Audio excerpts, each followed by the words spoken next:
नमस्कार, मैं हूं पूजा कविया गोमा। स्वागत है आपका हमारी खास पेशकश में। आज हम बात करेंगे डेल्टा 4 के खतरे की। देश में कोरोना का कहर जारी है। तीसरी लहर की आशंका भी चिंता बढ़ा रही है। इस बीच डेल्टा 4 नामक कोरोना वेरिएंट से तीसरी का खतरा बढ़ता जा रहा है। दरअसल डेल्टा 4 वेरिएंट तेजी से बढ़ रहा है। वैज्ञानिकों की टीम ने इसे लेकर अलर्ट जारी किया है।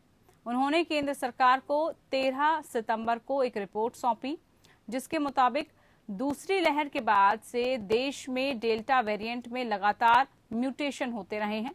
रिपोर्ट के मुताबिक भारत में ही नहीं, अमेरिका, यूरोप समेत कई देशों में म्यूटेशन हो रहे हैं।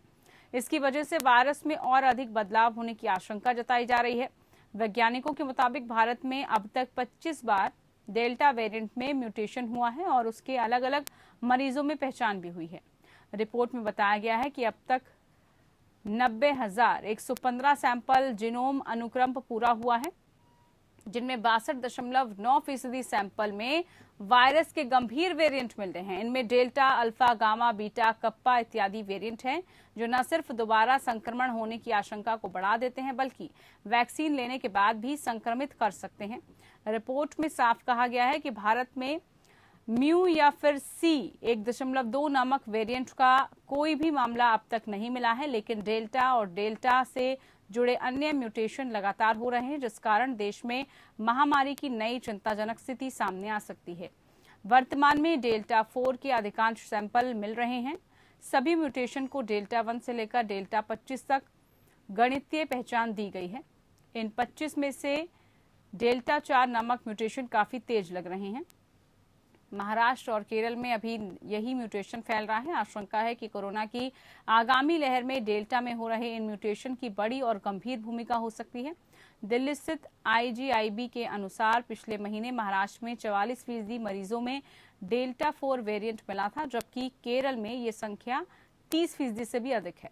वर्तमान में डेल्टा वेरिएंट को विश्व स्वास्थ्य संगठन में चिंताजनक श्रेणी में रखा हुआ है, लेकिन विशेषज्ञों का कहना है कि वायरस के नए म्यूटेशन की वजह से महामारी की नई लहर में स्थिति कुछ भी पैदा हो सकती है। बहरहाल, क्या है डेल्टा 4, कैसे होती है इसकी पहचान, क्या डेल्टा 4 में टीके रहेंगे प्रभावी, किस तरह से सावधानियां बरतने की जरूरत है और डेल्टा 4 को लेकर ICMR की क्या गाइडलाइंस है, क्या रुख है, WHO का क्या स्टैंड है, इस पर जानेंगे आज इसी को लेकर विशेषज्ञों से राय।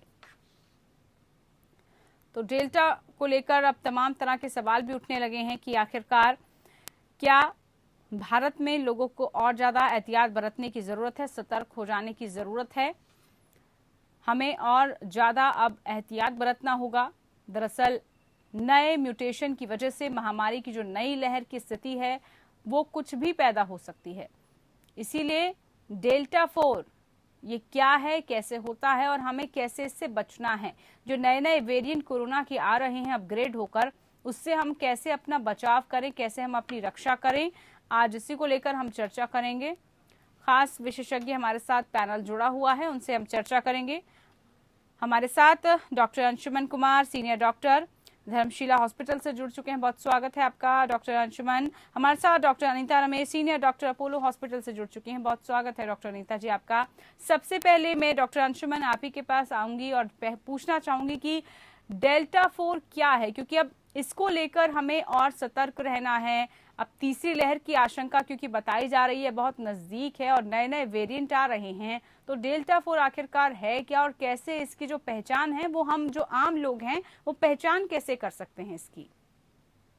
जी, म्यूटेशन एक स्वाभाविक जो वायरस की वायरस एक तो दूसरे शरीर में जा करेगा प्रक्रिया है। यहाँ पर दो शब्दों का काफी इस्तेमाल हुआ था, VUI virus under investigation and VOC virus of variant of concern. Variant of concern उसको कहते थे जिसमें या तो संक्रामक क्षमता बढ़ जाए या मारक क्षमता बढ़ जाए या इम्यून इवेड मैकेनिज्म, मतलब इम्यून सिस्टम को चकमा देने की कैपेसिटी इसमें बन जाए, उसको कहते थे virus of variant of concern. Delta variant India का वेरिएंट है। पहले इससे बहुत बवाल हुआ कि इंडियन वेरिएंट नहीं बुलाएंगे, तब WHO ने डिसाइड किया alpha, beta, gamma, delta, kappa, mu इस तरह का नॉमेनक्लेचर कर दो। तो इंडियन वेरिएंट को डेल्टा वेरिएंट नाम दिया गया। इसका म्यूटेशन था B617.2। उसके बाद डेल्टा प्लस आया तो उसका वर्जन 2, अब अभी देखा गया कि 25 और नए म्यूटेशन हो चुके हैं, जो कि काफी स्वाभाविक है क्योंकि अलग अलग राज्यों में केसेस बढ़ने लगे हैं। उसमें से गणितीय तौर पे इन डेल्टा वेरिएंट के फर्दर म्यूटेशन को नंबर 1 टू नंबर 25 कहा गया। उसमें नंबर 4 को देखा गया कि इसमें संक्रामक क्षमता ज्यादा बढ़ी है। क्यों संक्रामक क्षमता बढ़ी? जो स्पाइक प्रोटीन है SARS-CoV-2 वायरस का, उसका ओवर एक्सप्रेशन हो गया है और एम टर्मिनल एक होता है वायरस में, ये ओवर एक्सप्रेस है। इन दो चीजों से देखा गया कि ये डेल्टा 4 वेरिएंट जो है, इसका संक्रामक क्षमता इसकी बढ़ रही है। अब इसमें जीनोमिक सीक्वेंस फर्दर कर रहे हैं कि क्या एंटीबॉडीज इसमें है, मतलब जो वैक्सीनेटेड लोग हैं उनमें सुरक्षा मिलेगी, इससे नहीं मिलेगी, या कम होगी तो कितनी सुरक्षा कम होगी, मारक क्षमता कैसी रहेगी, इस पे स्टडी चल रही है। लेकिन अभी तक सिर्फ ये है कि संक्रामक क्षमता बढ़ी है, जीनोमिक सीक्वेंस फर्दर कर रहे हैं और प्रतिरोधक क्षमता की बात इसके बाद आई। ठीक है, बिल्कुल।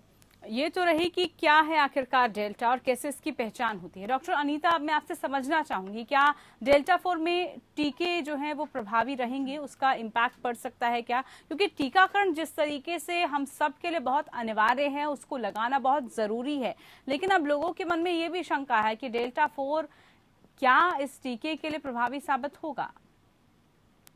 ये जो अभी जो वैक्सीन है हमारे कोवैक्सीन, कोविशील्ड इंडिया में जो चल रहा है, yes, it is effective against the Delta 4 variant of COVID virus. इससे क्या होता है कि आपका मौत होने का चांस कम हो जाता है, hospital admission, oxygen requirement, ICU, ये सब कम हो जाता है, वो काफी कम करते हैं। अगर आप दोनों डोज से वैक्सीनेटेड हो चुके हैं तो आपके लिए खतरनाक इन्फेक्शन नहीं होगा। ये एक फर्स्ट सेंटेंस। सेकेंडली, हम सबको बताना चाहते हैं कुछ भी वैक्सीन आपको 100% गारंटी नहीं देते हैं। आप कोविशील्ड बोलिए, कोवैक्सीन बोलिए, स्पुतनिक बोलिए, कहीं भी विदेशों में जो वैक्सीन चल रहा है सब 70, 80, 90% गारंटी देते हैं। सब में ब्रेक थ्रू इन्फेक्शन होगा, बट अगर आप वैक्सीन ले चुके हैं, ये जो ब्रेक थ्रू इन्फेक्शन है ये ज्यादा खतरनाक नहीं है, मामूली इन्फेक्शन होगा, थोड़ा बुखार, थोड़ा पेट का दर्द, उल्टी, मामूली से माइल्ड एंड मॉडरेट सिम्टम्स से आप निकल आएंगे जल्दी से, कोई प्रॉब्लम नहीं होगा। तो वही वैक्सीन का फायदा है। वैक्सीन लेने के बाद आपका इन्फेक्शन कम है, माइल्ड है, मॉडरेट है, ज्यादा इन्फेक्शन नहीं होता है, ICU नहीं है, एडमिशन, मौत भी नहीं होता है, आपको प्रोटेक्ट करता है सीवियर इन्फेक्शन के लिए। तो डेल्टा 4 में भी यस थोड़ा शरीर में दिखाई दिया है, एंटीबॉडीज हमारे शरीर में थोड़ा कम हो रहा है, बिकॉज ये वायरस बहुत वेरुलेंट है, अपना जेनेटिक मटेरियल बदल रहा है जल्दी से। बट सेइंग दैट हमारे पास एक ही हथियार है, वैक्सीन जरूर लगवा लीजिए, दोनों डोज अपना टाइम पर, because this gives you protection against the delta plus. बिल्कुल, बहुत जरूरी है कि हम अपने आप को वैक्सीनेट करें, और जब तक हम सावधानी नहीं रखेंगे तब तक हमें कोई भी वेरिएंट अपनी चपेट में ले सकता है। डॉक्टर अंशुमन, डेल्टा 4 में ये तो हमने बात की कि टीका कितना प्रभावी है, लेकिन किस तरह की और हमें सावधानियां बरतने की जरूरत है? क्या कुछ हम गाइडलाइंस फॉलो करें? क्योंकि कोरोना को लेकर तो सभी लोग एहतियात बरत रहे हैं, क्या हमें इससे ज्यादा और सावधान रहने की जरूरत है? अभी तक SARS-CoV-2 मतलब कोरोना वायरस के जितने वेरिएंट आए हैं, सेक्शन 3 अभी हुए हैं, उनमें वही है जी, अवॉइड करना, मतलब इसको डिस्टेंसिंग आप कह सकते हैं, फिजिकल डिस्टेंसिंग, मास्क और सैनिटेशन, कारगर यही 3 हुए हैं। उसके बाद इस सोशल वैक्सीन को नाम दे सकते हैं। इसके बाद आया बायोलॉजिकल वैक्सीन जो अभी चल रहा है वैक्सीन के फॉर्म में। इसमें डेल्टा 4 में खास बात जो आई है, ब्रेक थ्रू इन्फेक्शन की पॉसिबिलिटी, मतलब जो वैक्सीनेटेड हैं उनमें भी संक्रमण देखा जा रहा है। तो एहतियात ये बरतना है, जो लोग ये सोच रहे होंगे कि मुझे वैक्सीन लगता है, मैं पूरी तरह से भीड़ भाड़ वाले इलाके में जा सकता हूँ, बिना मास्क कर सकता हूँ, उनके लिए एक्स्ट्रा सावधानी ये बरतनी, तो मास्क लगाएं, भीड़ भाड़ वाले इलाकों को अवॉइड करें। डेल्टा 4 में संक्रामक क्षमता ज्यादा है और ये ब्रेक थ्रू इन्फेक्शन भी करा रहा है। बेशक बहुत अति गंभीर रूप नहीं ले रहा है वैक्सीनेटेड लोगों में, लेकिन संक्रमण करा रहा है, तो उनको एहतियात रखना है क्योंकि ब्रेक थ्रू इन्फेक्शन है। अब फर्दर इन जीनोमिक स्टडी के बाद पता चलेगा कि अगर 2 महीने 3 महीने बाद एंटीबॉडी डाउन हो रहा है तो क्या फुल फ्लेजेड डिजीज या बीमारी जिसको कोविड कहते हैं वो करा सकता है। अगर ऐसा करा सकता है तो फिर और भी एहतियात हमें बढ़ाने पड़ेगी। बिल्कुल, ठीक है डॉक्टर अंशुमन, बिल्कुल आपने सही बताया और यकीनन लोग भी इस बात से सहमत हैं कि हमें कैसे अपना ख्याल रखना है। डॉक्टर अनीता, डेल्टा 4 को लेकर अगर हम बात करें ICMR की, तो उनका क्या रुख है? WHO इसको क्या स्टैंड ले रही है? मतलब कैसे अब हम इनको समझें, क्योंकि इसको भी समझना बहुत जरूरी है। जो WHO की गाइडलाइंस आती हैं समय समय पर, उन सबको गाइडलाइंस को फॉलो करते हुए नए रूल रेगुलेशन, नई जो गाइडलाइंस है वो भी लोगों के लिए आ जाती हैं। तो क्या रुख है इन सबका, क्या स्टैंड है? ओके, ये जो डेल्टा है दैट इज B1617.2, तो ये क्या है, जो उनका कोरोना वायरस का स्पाइक प्रोटीन में और एक दूसरा म्यूटेशन दिखाई दिया, तो इसीलिए हमको उनको बोलते हैं डेल्टा प्लस वेरिएंट और 4 वेरिएंट उनको बोलते हैं। तो इसीलिए WHO का ICMR का गाइडलाइंस में दिखाई दिया है हाईली इन्फेक्शन, क्योंकि कई जगह में 2 से 8 गुना तक इन्फेक्शन हो सकता है। इस R फैक्टर बहुत ही ज्यादा है, स्प्रेड फास्ट, तेजी से एक आदमी से एक आदमी के अंदर स्प्रेड होता है। कुछ भी एज, कोई भी बच्चा बताइए, हम एल्डर्स को बताइए, मिडिल एज को, सब में स्प्रेड होता है, जल्दी से स्प्रेड होता है। हाई R फैक्टर, बहुत ही वल्नरेबल विरुलेंट वायरस है और बिकॉज ऑफ दिस म्यूटेशन। तो उसी हिसाब से जब आपका जेनेटिक एनालिसिस किया गया है और उनका नेचुरल जिसके दिखाई दे रहा है, वो लगता इसीलिए इनको वेरिएंट ऑफ कंसर्न और वेरिएंट ऑफ इम्पोर्टेंस बताया गया है WHO ICMR से। तो हम एकदम वेरी केयरफुल होना चाहिए कि हमारा इंडिया में महाराष्ट्र से पहले हुआ, काफी डिस्ट्रिक्ट में, स्टेट्स में भी दिखाई दिया और विदेशों में ये वायरस दिखाई दे गया। स्टडीज चल रहा है इसके ऊपर, तो उसके लिए बोल रहे हैं ये स्प्रेड नहीं होना चाहिए, क्योंकि अगर सबको डेल्टा प्लस और 4 प्लस आ जाएंगे तो हम लोग थर्ड वेव में तुरंत चले जाएंगे। बिल्कुल, और उसी से हमें आपने जो बताया हमारे लिए बहुत इम्पोर्टेंट है। सोशल डिस्टेंसिंग, क्राउडिंग नहीं करना है। अभी हमारे पास फेस्टिवल्स का सीजन आ रहा है, इसी को लेकर बिल्कुल डॉक्टर अनीता, इसको लेकर हम आगे और विस्तार से चर्चा करेंगे कि जो फेस्टिवल सीजन आने वाला है उस पर हमें कितना ध्यान देने की जरूरत है, क्या कुछ रोक लगाने की जरूरत है, कुछ और गाइडलाइंस फॉलो करने की जरूरत। डॉक्टर अंशुमन, जो रिपोर्ट आई है उसके मुताबिक जो म्यूटेशन है, वेरिएंट में लगातार म्यूटेशन हो रहा है और भारत में ही नहीं बल्कि हम ये देख रहे हैं कि चाहे बड़े देश, अमेरिका, यूरोप समेत कई ऐसे देश हैं जहां पर म्यूटेशन हो रहा है। वायरस भी अधिक अपने बदलाव ले रहा है और इसकी वजह से जो है 25 बार डेल्टा वेरिएंट में म्यूटेशन हो चुका है। मेरा सीधा सा सवाल ये है सर कि अगर इस तरीके से म्यूटेशन में बदलाव आ रहा है, पहचान तो वही है, लेकिन कैसे मरीज सतर्क भी रहें इससे, कैसे जो है रिपोर्ट के आधार पर मरीजों को और इसको पहचान के साथ साथ जो डॉक्टर्स हैं हमारे वो भी इस नए वेरिएंट को और अच्छे से जांच ले, परख ले और उसके बाद मरीजों का ट्रीटमेंट कर पाए।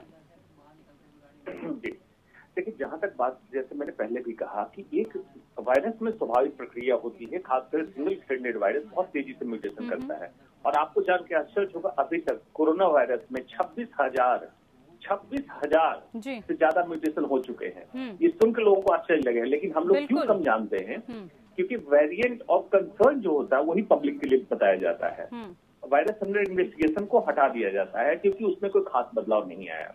3 बातें खास जो होती है उनमें एक संक्रामक क्षमता अगर बढ़ जाए, मारक क्षमता अगर बढ़ जाए, या इम्यून इवेड मैकेनिज्म, मतलब जो व्यक्ति संक्रमित हो चुका है वो दोबारा संक्रमित हो जाए या ब्रेक थ्रू इन्फेक्शन हो जाए वैक्सीन लगने के बाद।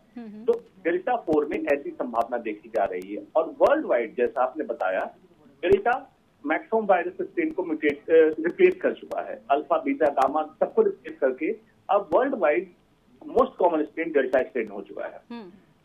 इसी में अब एहतियातन ये जरूरी है, लक्षण सेम रहेंगे, लक्षण में बदलाव नहीं आना है। बदलाव सिर्फ इतना होता है कि किसी में रेस्पिरेटरी सिम्टम ज्यादा होते हैं, मतलब खांसी, लंग की इंजरी ज्यादा होते हैं, किसी में GI सिम्टम्स मतलब डायरिया या इस तरह के लक्षण ज्यादा होते हैं। किसी में कम लक्षण वाले मरीज ज्यादा होते हैं, किसी में ज्यादा लक्षण वाले, लेकिन लक्षण मोर और लेस सब में कॉमन है क्योंकि ये कोरोना वायरस ACE2 रिसेप्टर पे अटैच होता है, उसी कारण ऑर्गन डैमेज करता है, उसी कारण लक्षण देता है। लक्षण सेम रहेंगे और प्रिकॉशन भी सेम रहेंगे, वही डिस्टेंसिंग, मास्क, सैनिटेशन। वैक्सीन अभी तक कारगर है, इनइफेक्टिव नहीं हुआ है वैक्सीन, इसलिए वैक्सीनेशन प्रोसेस को भी उतने ही कामयाबी से, उतनी कारगरता से बढ़ाते जाना है, लगाते जाना है। बिल्कुल, डॉक्टर अनीता, हम आपसे चर्चा कर रहे थे और आप बता भी रही थी कि आने वाला जो समय है वो फेस्टिवल सीजन है, शुरू होने वाला है और इस दौरान हम देखते हैं मार्केट्स में लोग उमड़ते हैं, बहुत भीड़ दिखती है, लोग बिल्कुल भी पालन नहीं करते हैं सोशल डिस्टेंसिंग का और जो भी नियम कायदे कानून कोरोना को लेकर है बिल्कुल उसको भूल जाते हैं लोग, इतने मग्न वो फेस्टिवल्स में हो जाते हैं। तो आपको लगता है कि अब इस वक्त क्योंकि नया म्यूटेशन भी है और इसको लेकर और हम सतर्क हो रहे हैं, सरकार को भी थोड़ा सख्ती दिखाने की जरूरत पड़ जाएगी क्या आने वाले दिनों में? Yes, state government central government को रेस्ट्रिक्शन थोड़ा बहुत तो रखना चाहिए, सब कुछ खुलना नहीं है।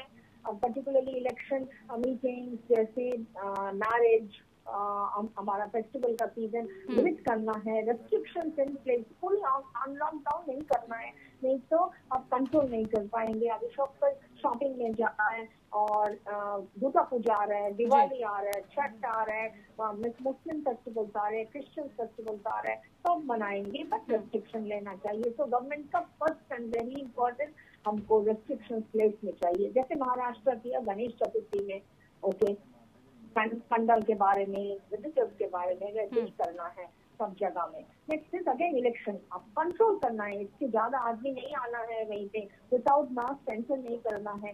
अगर आप वैक्सीनेटेड नहीं है तो नहीं जाना है उसी समय, जैसे हम लोग मॉल पे करते हैं, अभी फ्लाइट्स में है, if you don't vaccinated, if you don't have RTPCR, अब बोर्ड नहीं कर सकते हैं। तो होल ऑल ओवर इंडिया में ऐसे करना चाहिए, इवन ट्रेन बस के लिए भी, इवन आप टाउन पे जा रहे हैं ये रेस्ट्रिक्शन होना चाहिए। और उसके साथ साथ जो हम लोग हेल्थ केयर वर्कर्स और उसके साथ साथ जो हाई रिस्क आदमी है, थर्ड डोज के बारे में बातचीत चल रहा है।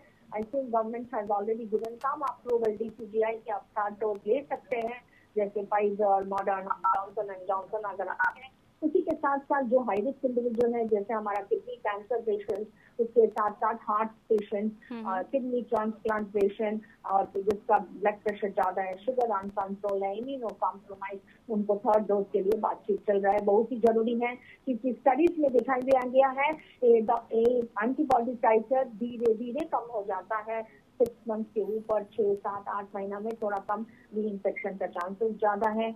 तो ये एक तरीका है। उसके साथ साथ काफी अवेयरनेस भी चलना चाहिए। ऑल ओवर इंडिया अभी सबका वैक्सीनेशन नहीं हुआ, तो हम लोग आई थिंक 70 या 80 करोड़ के ऊपर कर चुके हैं, बट किसी आदमी को 1 डोज, किसी को डोज नहीं लगा। तो अवेयरनेस, ओरिएंटेशन, उन आदमी को आगे आना चाहिए, बोलना चाहिए कि भैया आप आकर के अपना वैक्सीन ले लीजिए सही टाइम पर। तो वैक्सीनेट द होल कंट्री।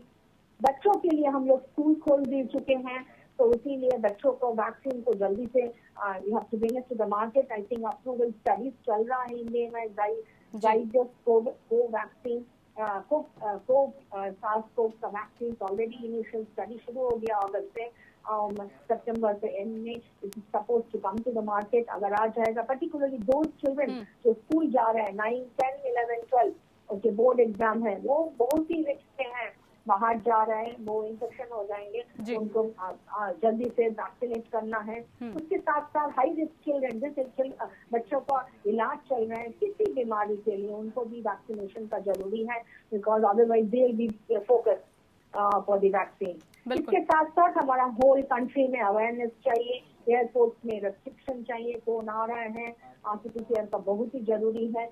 किसी ढंग में हमारा एक गार्ड रिलैक्स नहीं करना चाहिए, because when we lose everything whatever we have achieved. बिल्कुल, बहुत अहम डॉक्टर अनीता आपने बातें रखी और विस्तार से लोगों को बताया कि कैसे सावधानियां बरतनी है, कैसे हमें अलर्ट होना है। बहुत शुक्रिया डॉक्टर अंशुमन आपका, डॉक्टर अनीता जी आपका। आप दोनों खास मेहमान हमारे साथ जुड़े और चर्चा आप दोनों ने की और बताया कि कैसे हम अब जो नया वेरिएंट है, नया डेल्टा है, उससे सावधानी बरत सकते हैं। तो आप भी सुरक्षित रहिए, अपने और अपने परिवार का ख्याल रखिए। फिलहाल के लिए खास पेशकश में इतना ही। नमस्कार।